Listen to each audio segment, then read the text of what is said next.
सदाशिवसमारम्भां शङ्कराचार्यमध्यमाम् अस्मच्छ्रीगुरुपर्यन्तां वन्दे गुरुपरम्पराम्। पवित्रो वा सर्वावस्थांगतोऽपि वा यस्मरे पुण्डरीकाक्षं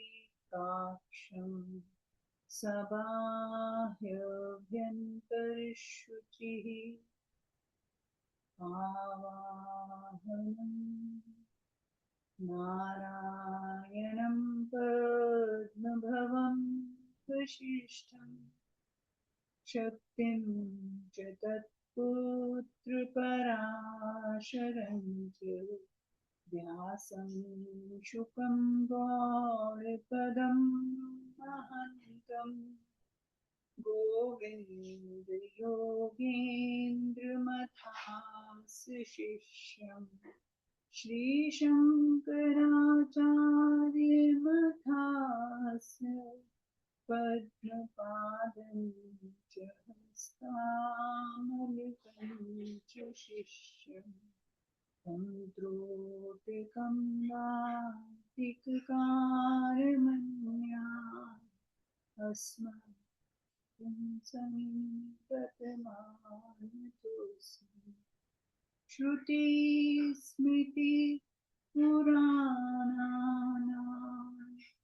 आलयं करुणामयम्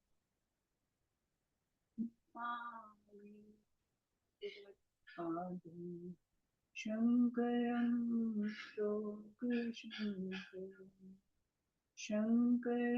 शङ्कराचार्यं केशवं वादरायणं सूत्रभाष्यकृतो वन्दे भगवन्तौ पुनः पुनः। यद्वारे निखिलानिलिम्पपरिषत् सिद्धिं विधत्ते निशं श्रीमच्छ्रीलसितं जगद्गुरुपदं नत्वा तृप्तिं गतः। लोकाज्ञानप्रयोदपाटनधुरं श्रीशङ्करं शर्मदं ब्रह्मानन्द सरस्वतीं गुरुवरं ध्यायामि ज्योतिरावाहनं समर्पयामि श्रीगुरुचरणकमलेभ्यो आसनं समर्पयामि श्रीगुरुचरणकमलेभ्यो स्नानं समर्पयामि श्रीगुरुचरणकमलेभ्यो वस्त्रं समर्पयामि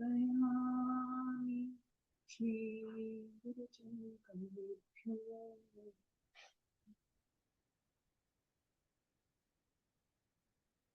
चन्दनं समर्पयामि श्रीगुरुचरणकमलेभ्यो अक्षतां समर्पयामि श्रीगुरुचरणकमलेभ्यो पुष्पं समर्पयामि श्रीगुरुचरणकमलेभ्यो धूपं समर्पयामि श्रीगुरुचरणकमलेभ्यो दीपं समर्पयामि श्रीगुरुचरणकमलेभ्यो आचमनीयं समर्पयामि श्रीगुरुचरणकमलेभ्यो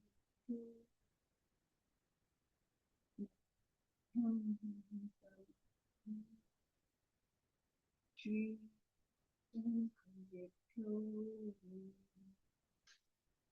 आचमन्यं समर्पयामि श्री गुरुभ्यो ताम्बूलं समर्पयामि श्री गुरुभ्यो श्रीफलं समर्पयामि श्री गुरुभ्यो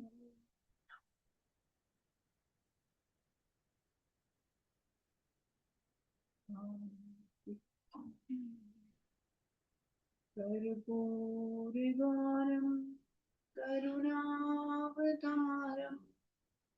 संसारसारं भुजगेन्द्र सदा वसन्तं हृदयारविन्दे भवं भवानि सहितं आनतिक्यं समर्पयामि श्री गुरुचरण कमलेभ्यो आचमन्यं समर्पयामि श्री गुरुचरण कमलेभ्यो पुष्पं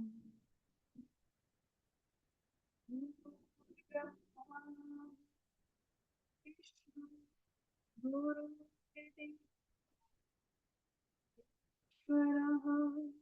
गुरु साक्षात् परं ब्रह्म तस्मै श्री गुरुवे नमः अखण्डमण्डलाकारं व्याप्तं येन चराचरं तत्पदं दर्शितं येन तस्मै श्री गुरुवे नमः श्रीब्रह्मानन्दं परमसुखदं केवलं ज्ञानमूर्तिं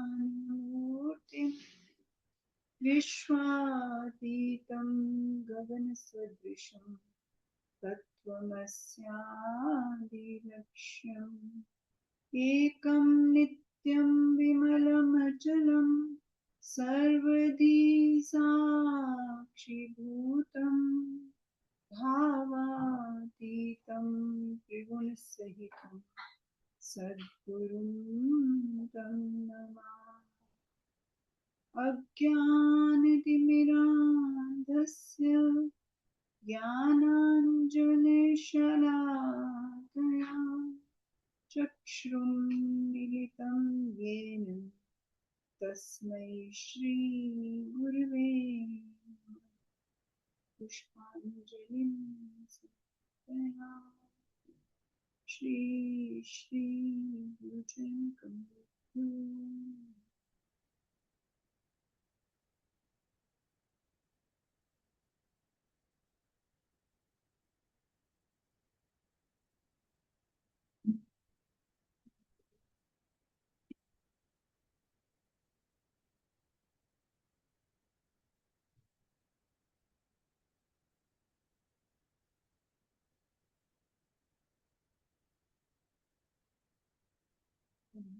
Second Durga Puja.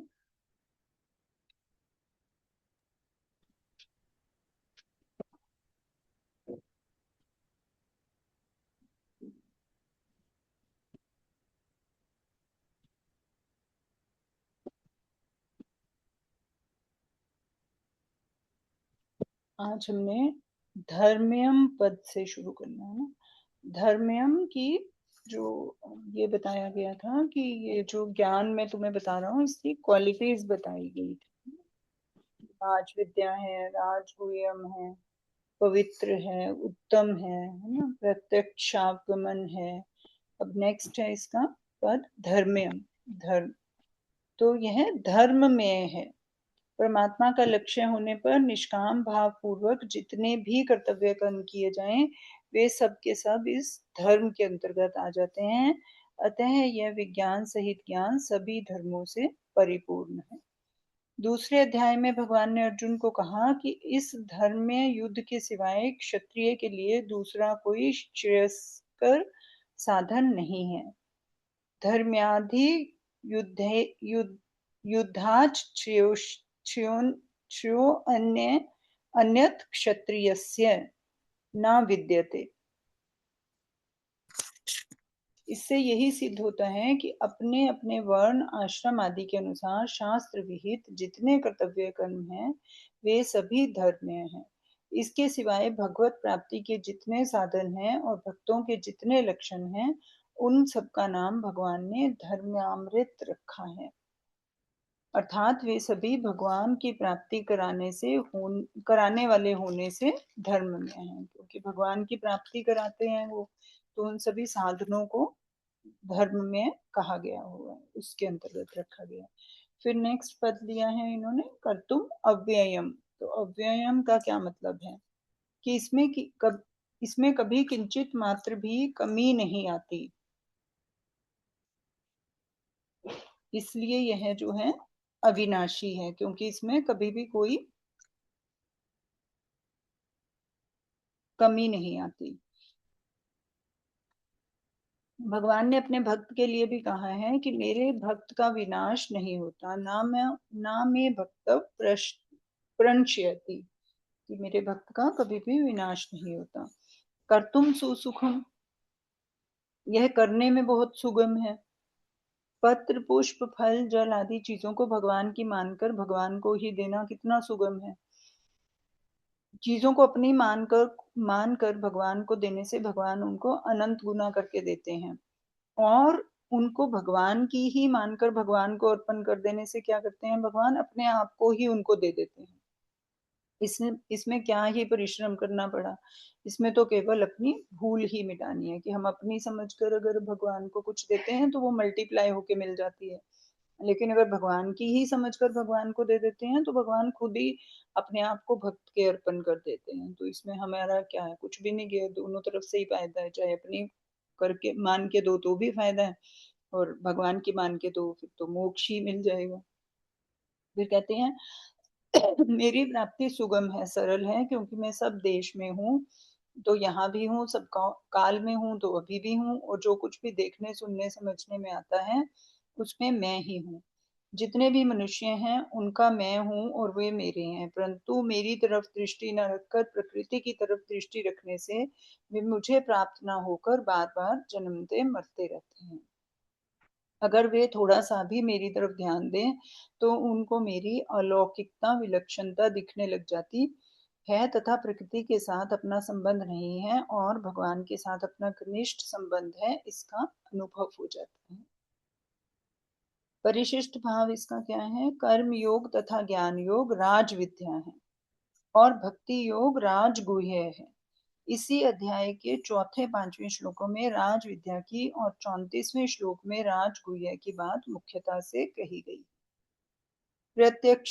प्रत्यक्षावगमम, इस प्रत्यक्ष अपरोक्ष फल होता है। कर्म योग से शांति, ज्ञान योग से मुक्ति और भक्ति योग से प्रेम प्रत्यक्ष प्राप्त होता है।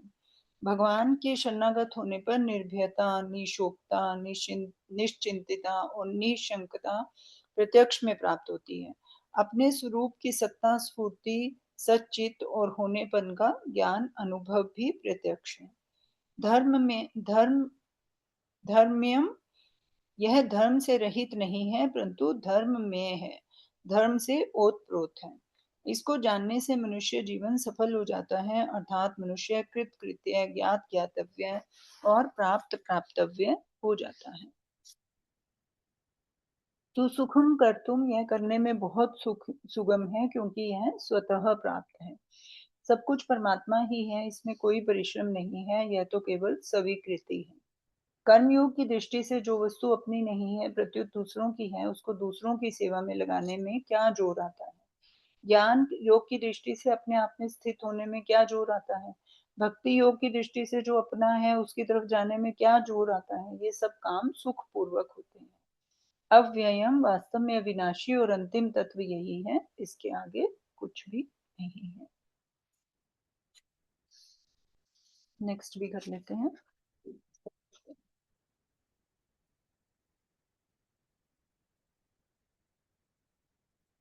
नेक्स्ट है, ऐसी सुगम और सर्वोपरि विद्या के होने पर भी लोग उससे लाभ क्यों नहीं उठा रहे हैं, इसके इस पर कहते हैं, है ना। उन्होंने बता दिया कि बहुत इजी है और सबसे बेस्ट भी है, सर्वोपरि है, फिर भी फायदा क्यों नहीं उठा पा रहे हैं हम इससे, उसके बारे में क्या कहते हैं। अश्रद्धानाः पुरुषा धर्मस्यास्य परन्तपः अप्राप्यमान निवर्तन्ते मृत्यु संसार वर्तमनि। परंतप अस्य धर्मस्य, हे परंतप इस धर्म की महिमा पर अश्रद्धाना, श्रद्धा ना रखने वाले, पुरुषः माम अप्राप्य है, पुरुष मुझे प्राप्त ना होकर, मृत्यु संसार वर्तमनी निवर्तनते, मृत्यु रूप संसार के मार्ग में लौटते रहते हैं, अर्थात बार बार जन्मते मरते रहते हैं। तो क्या क्वालिफिकेशन नहीं है उनके पास, श्रद्धा नहीं है। एक ही बात है जिसके कारण जो लोग हैं इसका फायदा नहीं उठा पाते हैं, इस विद्या को ग्रहण नहीं कर पाते हैं। अश्रद्धा, श्रद्धा नहीं है उनको धर्म के ऊपर, that is the only reason. क्या कहते हैं व्याख्या, अश्रद्धाना पुरुषा धर्म्या धर्मस्यास्य परंतप।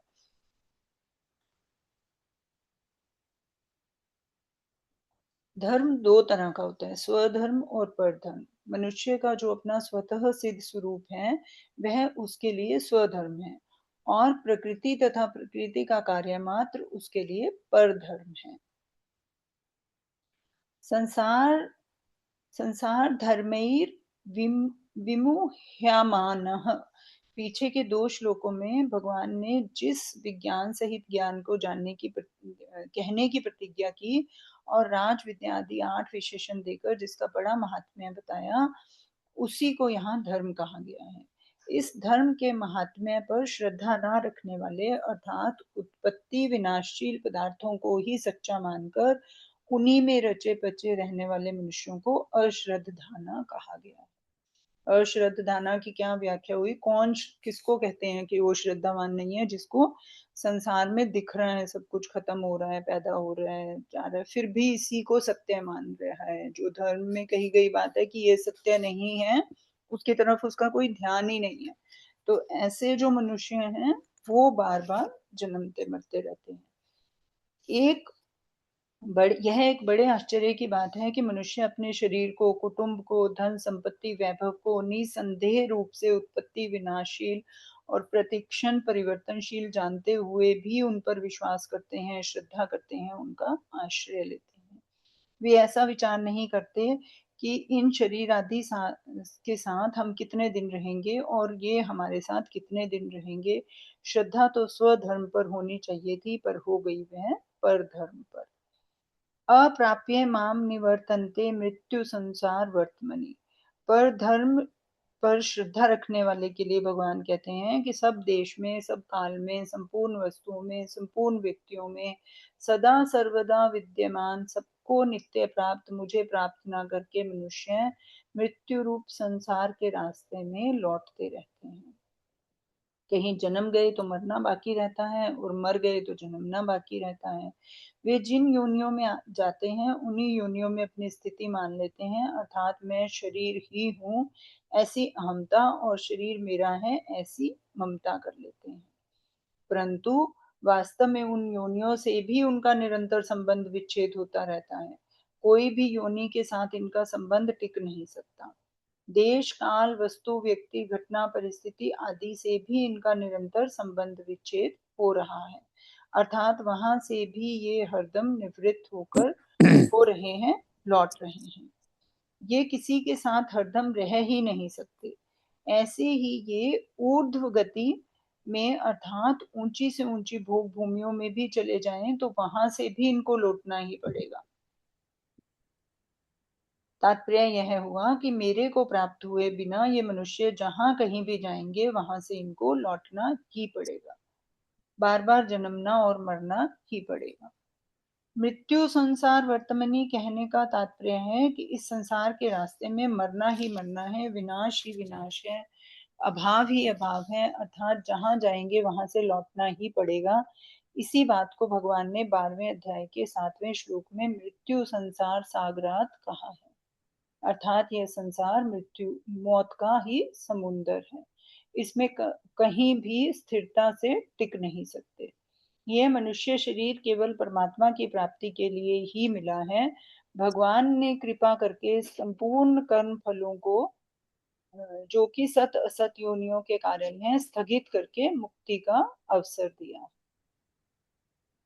ऐसे मुक्ति के अवसर को प्राप्त करके भी जो जीव जन्म मरण की परंपरा में चले जाते हैं, उनको देखकर भगवान मानो पश्चाताप करते हैं कि मैंने अपनी तरफ से इनको जन्म मरण से छूटने का पूरा अवसर दिया था, पर ये उस अवसर को प्राप्त करके भी जन्म मरण में जा रहे हैं। केवल साधारण मनुष्यों के लिए ही नहीं, प्रत्युत महान आसुरी योनियों में पड़े हुए जीव के लिए भी भगवान पश्चाताप करते हैं कि मेरे को प्राप्त किए बिना ही ये अधम गति को जा रहे हैं। माम प्राप्यैव कौन्तेय ततो यान्त्य अधमा गति।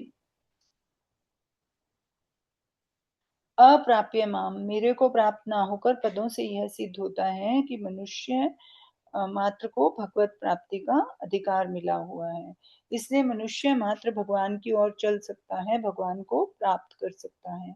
16वें अध्याय के 20वें श्लोक में माम प्राप्येव पद से भी यह सिद्ध होता है कि आसुरी प्रकृति वाले भी भगवान की ओर चल सकते हैं, भगवान को प्राप्त कर सकते हैं। इसलिए गीता में कहा गया है कि दुराचारी से दुराचारी भी भक्त बन सकता है, धर्मात्मा बन सकता है और भगवान को प्राप्त कर सकता है, तथा पापी से पापी भी ज्ञान के द्वारा संपूर्ण पापों से तर सकता है। एक शहर था, उसके चारों तरफ ऊंची दीवार बनी थी। शहर से बाहर निकलने के लिए एक ही दरवाजा था।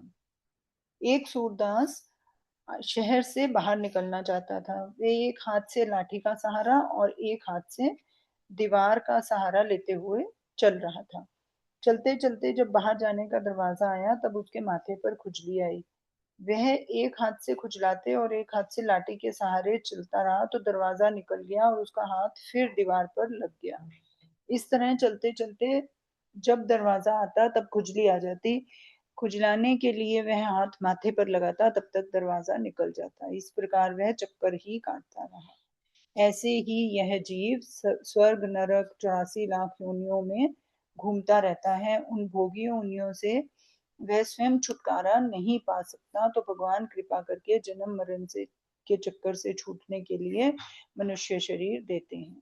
परंतु मनुष्य शरीर को पाकर उसके मन में भोगों की खुजली चलने लगी, जिससे वह परमात्मा की तरफ न जाकर सांसारिक पदार्थों का संग्रह करने और उन पदार्थों में ही सुख लेने में लगा रहा। ऐसा करते करते ही वह मर जाता है और पुनः स्वर्ग नरक आदि की योनियों के चक्कर में पड़ जाता है। इस प्रकार वह बार बार उन योनियों में लौटता रहता है। यही मृत्यु रूप संसार मार्ग में लौटना है। यह जीव साक्षात परमात्मा का अंश है, अतः परमात्मा ही इस जीव का असली घर है। जब यह जीव उस परमात्मा को प्राप्त कर लेता है, तब उसको अपना असली घर प्राप्त हो जाता है। फिर वहां से उसको लौटना नहीं पड़ता, अर्थात गुणों के परवश होकर जन्म नहीं लेना पड़ता। इसको गीता में जगह जगह कहा गया है। विशेष बात क्या है, प्राय लोगों के भीतर यह बात जची हुई है कि हम संसारी हैं, जन्मने मरने वाले हैं, यहाँ ही रहने वाले हैं इत्यादि। पर यह बातें बिल्कुल गलत। कारण कि हम सभी परमात्मा के अंश हैं, परमात्मा की जाति के हैं, परमात्मा के साथी हैं और परमात्मा के धाम के वासी हैं। हम सभी इस संसार में आए हैं, हम संसार के नहीं हैं। कारण कि संसार के सब पदार्थ जड़ हैं, परिवर्तनशील हैं, जबकि हम स्वयं चेतन हैं। हमारे में कभी परिवर्तन नहीं होता। अनेक जन्म होने पर भी हम स्वयं नित्य निरंतर वे ही रहते हैं। भूत ग्रामस स एवायम, और ज्यों के त्यों ही रहते हैं। संसार के साथ हमारा संयोग और परमात्मा के साथ हमारा वियोग कभी हो ही नहीं सकता। हम चाहे स्वर्ग में जाएं, चाहे नरकों में जाएं, चाहे 84 लाख योनियों में जाएं, चाहे मनुष्य योनि में जाएं, तो भी हमारा परमात्मा से वियोग नहीं होता, परमात्मा का साथ नहीं छूटता। परमात्मा सभी योनियों में हमारे साथ रहते हैं, परंतु मनुष्यतर योनियों में विवेक की जागृति ना रहने से हम परमात्मा को पहचान नहीं सकते।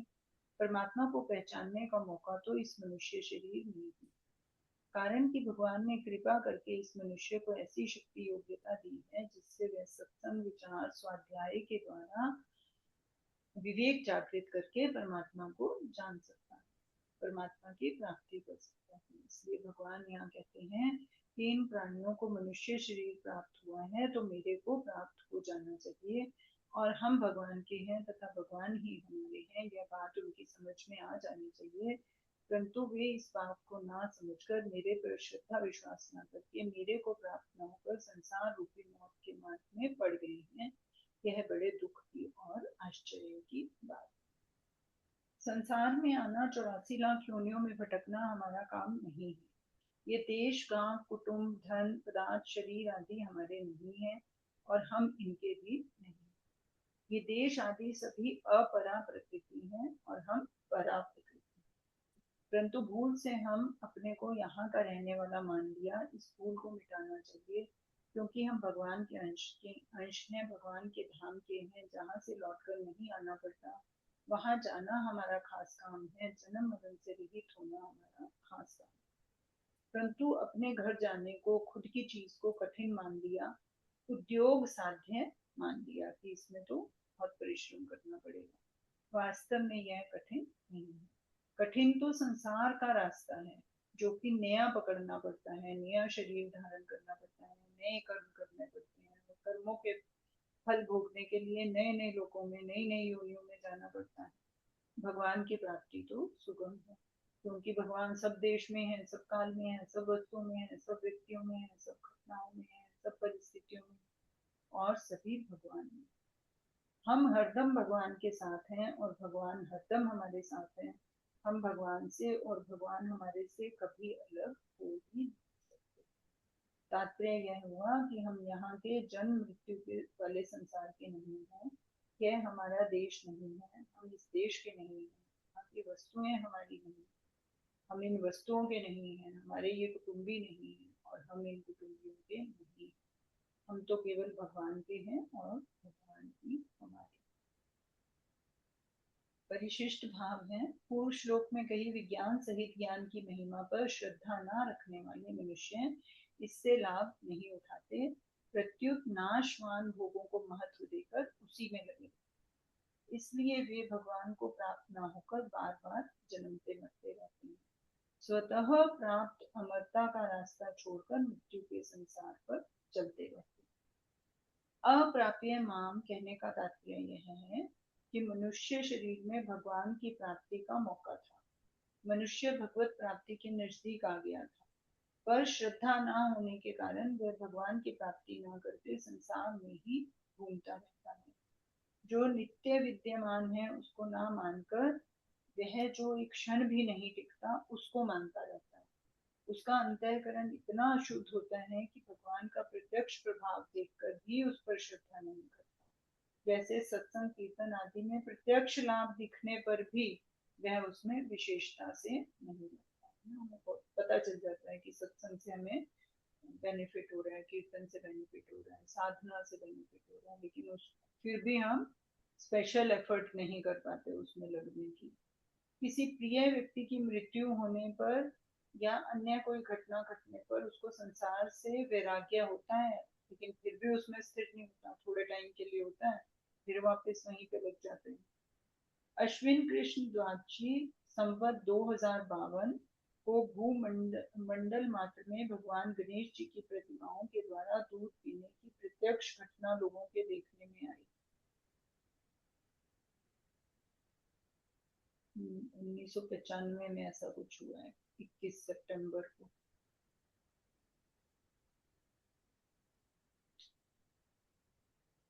परंतु अपने को बुद्धिमान समझने वाले कई लोगों ने ऐसी प्रत्यक्ष घटना पर भी श्रद्धा नहीं की और अखबार, टेलीविजन आदि के माध्यम से इसका खंडन किया।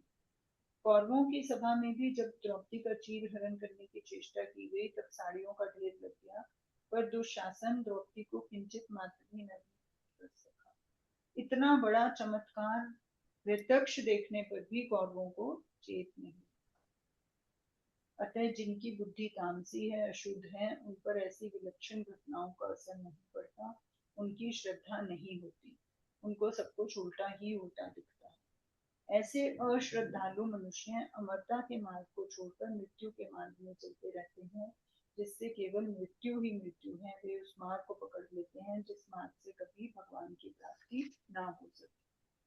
अपरा को पकड़ने से ही मनुष्य मौत के रास्ते में चला जाता है। अगर वह अपरा को ना पकड़े तो प्रत्युत जिसकी अपरा है उस भगवान को पकड़े तो सदा के लिए जन्म मरण से मुक्त हो जाए। मनुष्य इसी जन्म में मुक्त हो सकता है और मुक्ति से भी बढ़कर भगवान का प्रेम प्राप्त कर सकता है, परंतु भगवान से इतनी बड़ी योग्यता, पात्रता, अधिकारिता पाकर भी वह मौत के रास्ते पर चल पड़ा है। इसलिए भगवान दुख के साथ कहते हैं, अप्राप्य माम निवर्तन्ते मृत्यु संसार वर्तमान, और माम प्राप्य कौन्तेय ततो यान्त्य अधमा गति। इससे सिद्ध होता है कि अभी कल्याण प्राप्ति का बड़ा सुंदर मौका है। मनुष्य खुद अपने कल्याण में लग जाए, इसमें धर्म, ग्रंथ, महात्मा, संसार, भगवान सब सहायता करते। अगर अपने कल्याण में हम खुद लग जाएं तो हमारी हेल्प के लिए बहुत सारी चीजें हमें अवेलेबल हो जाती हैं। श्लोक हम कल करेंगे, अभी कुछ डिस्कस करने के लिए इसमें।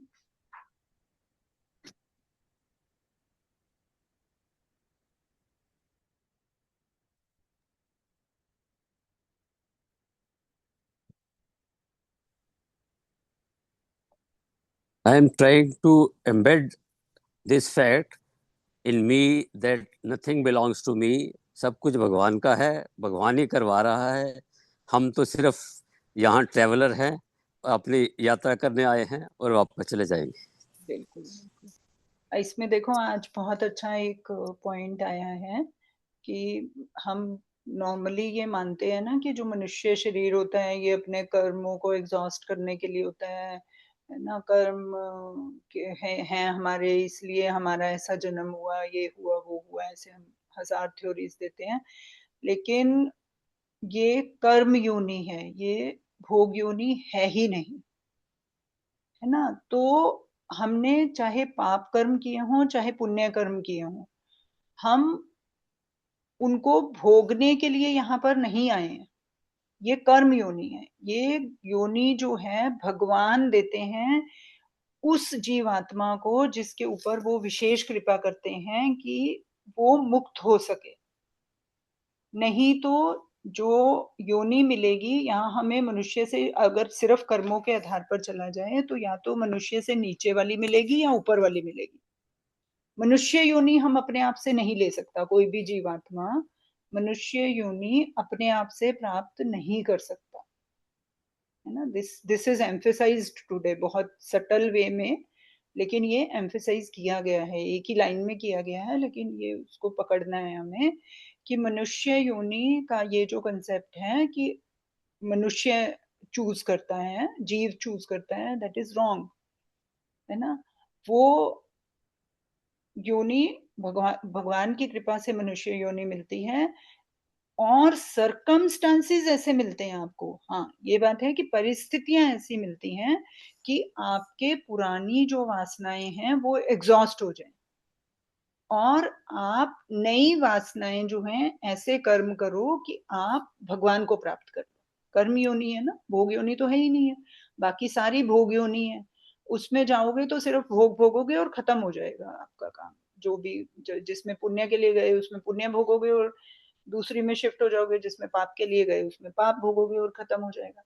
लेकिन अगर भगवान की किसी अपने अंश पर ऐसी कृपा हो गई कि चलो अब इसको मुक्त हो जाना चाहिए, बहुत हो गया, है ना, वो कृपा ही है बस और कुछ नहीं है, वो एक थॉट है भगवान का, तो वो उसको मनुष्य योनि में डाल देते हैं। उस टाइम भी उसके कुछ बैलेंस कर्मास होंगे, उन कर्मास के अकॉर्डिंगली उसको नीचे या ऊपर जाना होगा, लेकिन भगवान ने उसको कृपा करी, मनुष्य योनि दे दी ना कि भाई जो तेरे बैलेंस कर्मास है उसको यहाँ खत्म कर ले, प्लस दिस इज कर्म योनि also, so you do karmas and you get me.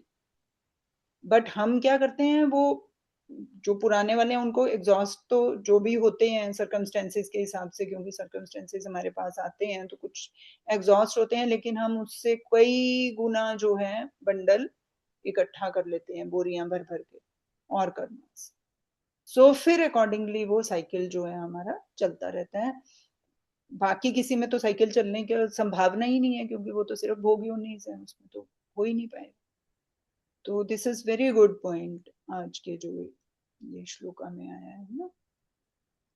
फिर ये है कि सिर्फ वही व्यक्ति जो इस बात पे विश्वास नहीं करते है ना, और अपने आप को संसार मानते हैं, देखते हुए भी कि संसार तो नित्य दिन खत्म, संसार में देखो एवरीथिंग। मैं कल किसी साइकोलॉजिस्ट का इंटरव्यू, क्लिनिकल साइकोलॉजिस्ट का इंटरव्यू सुन रही थी, तो वो बता रहे थे जैसे आजकल आजकल बहुत ज्यादा है, होता तो पहले भी था, ये जो टीनेज में love and then fading off love and so called whatever जो भी है उनका, एंड देन डिप्रेशन एंड इसने छोड़ दिया उसने पकड़ लिया, वो सब कहानी जो चलती है इनकी बहुत ज्यादा है, बहुत ही ज्यादा है। तो ही वाज सेइंग कि जैसे सृष्टि में सब कुछ क्या उत्पन्न होता है, देन थोड़े टाइम स्थिर रहता है और फिर विनाश हो जाता है ना।